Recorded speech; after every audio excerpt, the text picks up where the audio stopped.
جامعہ کو ایک مثالی مدرسہ بنانا، دوسرا مدرسے کو جامع مدرسہ بنانے میں میں یہاں آنے کے بعد طالب علم کو ایسے رب سی کتابیں ہاتھ میں دے دیا، پھر میں نے کورس مرتب کرنے کے لیے ٹائم نکالا خود میں۔ جو کورس مرتب کرنا تھا مختلف قسم کی مداخلات، پھر کچھ مداخلت کی باتیں جو سمجھے گئے نہیں، پھر اس کورس میں نے مدرسے کے بنایا۔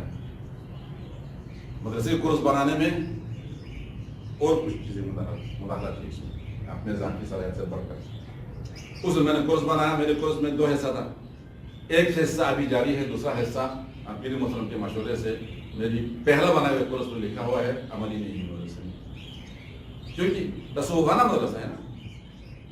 یہ جو ہم پڑھ رہے ہیں، عام جہاں جگہ پڑھ سکتے ہیں، سر اپنا ہوئے منطق فلسفہ یہ وہ سارے دنیا کے دھرم ہیں۔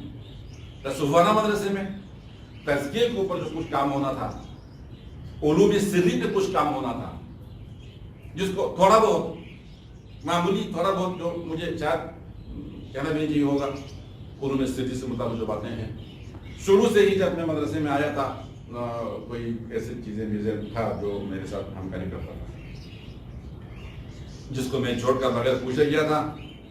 تقریباً سال کی بات تلاش کر کے ایران پہنچا، جو مجھے کیا آتا تھا نا، تم تلاش کر کر کیا میں یہاں پہنچا، تم یہاں بیٹھے ہوئے۔ بہرحال ان چیزوں کی تعاون سے معصومین کی جو ایک کام کے لیے میں بیٹھتا ہوں تو میرے ذہن میں میرے اپنے سوچ سے زیادہ مجھے معصومین کی اس تعاون سے بات اچھا سمجھ میں آ جاتا ہے، وہ اب بھی آتا ہے۔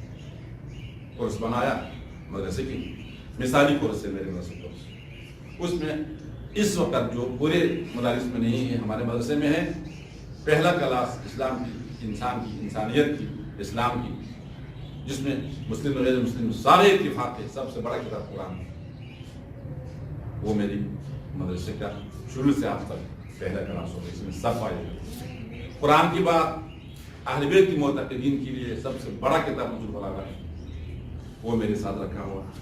یہ مثالی ہے، ابھی تک کسی مدرسے میں نہیں ہے، خاص طور پہ شیعہ مدرسے میں ہے ہی نہیں۔ اور ساتھ ہی دوسرا چیز جو مدرسے کے لیے ہے وہ فعلاً موجود نہیں ہے، شاید اس کو کرنے کے لیے ٹائم بھی لگے اور وہ ممکن ہے کر سکو، ممکن ہے نہ کر سکے۔ تو یہ تھا مدرسے کی مثالی بنانے کی جو پروگرام میرے سلیبس ہے، اور اس پر ساتھ ہی خوب پابند رہا ہے۔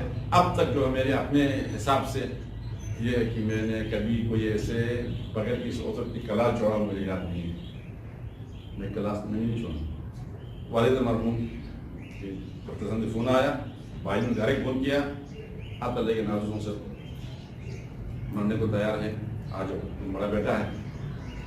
میں نے کہا بابا کو پہلے سے بتایا ہوا ہے، میری آنے پہ نہ ان کی جان نکلنے کی مشکل آسان ہوگا، نہ گناہوں کا بخشش ہوگا، کچھ بھی نہیں ہوگا، صرف سردیوں میں آنا جانے کے لیے اور رمضان میں یہ ہوگا وہ ہوگا۔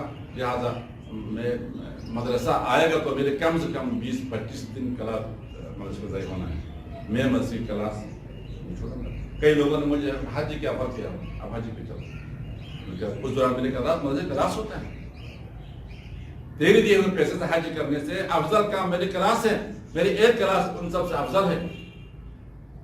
ایسے زیارت کے لیے شام میں مجھے بڑا شوق ہے، شام کی زیارت۔ ایک دو کہا بندوں نے کہا، میں نے کہا نا میرے بچے ساتھ نہیں ہے، یہ میں یہ کہتا ہوں، میں یہ نہیں کہتا ہوں کہ منگلا مدرسہ صاحب میں پیسہ دوں گا چل نہیں، ابھی بھی یہی ہے، کلاس کی چھوڑ کے میں نہیں جاؤں گا، اللہ کلاس سے زیادہ مجھے کوئی کم مفید آیا، ورنہ اپنے پابندی وقت کے ساتھ اپنے جو کم استطاعت کی نہ ہونے کے برابر استطاعت ہر لحاظ کے باوجود اس پر جدوجہد سے اپنے طرف سے کوتاہی نہیں کیا ہے۔ یہ وجہ ہے میرے مدرسے کا کورس ہے، اور ساتھ ہی بزرگان دین ائمہ معصومین کی دعا ہے، اس مدرسے کے لیے پیر کی حمایت ہے، یہ ساری چیزیں ہیں مدرسے کی۔